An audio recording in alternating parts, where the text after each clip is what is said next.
अस्सलाम एवरीवन। तो स्टूडेंट्स एक रियल लाइफ सिचुएशन इमेजिन करते हैं। अगर फॉर एग्जांपल एक इंसान 2 दिन से भूखा है, कोई भी पर्सन अगर 2 दिन से भूखा है, क्या आपको ऐसा लगता है कि उसको रेस्पेक्ट, सक्सेस या अपनी पोटेंशियल अचीव करने की टेंशन होगी? बिल्कुल भी नहीं। और इसी सिंपल रियलिटी को साइंटिफिकली समझाया अब्राहम मैस्लो ने अपनी हायरार्की ऑफ नीड्स थ्योरी में। मैस्लो क्या कहते हैं? मैस्लो एक्चुअली ये कहना चाहते हैं कि इंसान की नीड्स एक ऑर्डर फॉलो करती है। मतलब जब तक नीचे वाली बेसिक नीड्स सेटिस्फाई नहीं होती, तब तक ऊपर वाली नीड्स ऑटोमेटिकली जो है वो एक्टिवेट ही नहीं होती। इसीलिए सबसे बेस पर आती है हमारी फिजियोलॉजिकल नीड्स, जैसे फूड हो गया, मतलब खाना जो हम खाते हैं, वाटर, ऑक्सीजन, स्लीप, ये सारी चीजें क्या होती हैं? एक फाउंडेशन बनाती है हमारी सर्वाइवल के लिए। अगर यही फुलफिल नहीं होती तो इंसान का पूरा फोकस रहता है इन्हीं को पाने के लिए। अब जब ये बेसिक जो सर्वाइवल नीड्स होती हैं, जब ये कंप्लीट हो जाता है, तब इंसान का माइंड नेचुरली नेक्स्ट लेवल पर क्या करता है? शिफ्ट करता है। दैट इज सेफ्टी नीड्स, जहां वो अपनी सिक्योरिटी, प्रोटेक्शन और स्टेबल एनवायरमेंट के बारे में सोचता है, क्योंकि अब उसको सिर्फ जीना नहीं है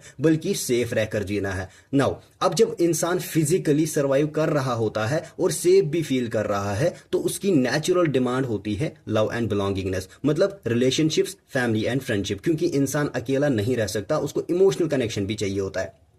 नाउ जब ये कनेक्शन मिल जाता है, तब इंसान के अंदर एक नई नीड डेवलप होती है, that is self esteem needs, जहां वो respect, recognition and self confidence चाहता है। मतलब अब वो सिर्फ लोगों के साथ रहना नहीं चाहता, बल्कि उनके साथ रहकर, उनके बीच रहकर अपनी वैल्यू भी बनाना चाहता है। और फाइनली जब सब लेवल सेटिस्फाई हो जाते हैं, तब इंसान पहुंचता है सबसे टॉप लेवल पर, दैट इज सेल्फ एक्चुअलाइजेशन, जहां वो अपनी फुल पोटेंशियल अचीव करता है। मतलब जो बनने की कैपेसिटी उसमें बंदे में होती है, उसका मैक्सिमम यूज करता है।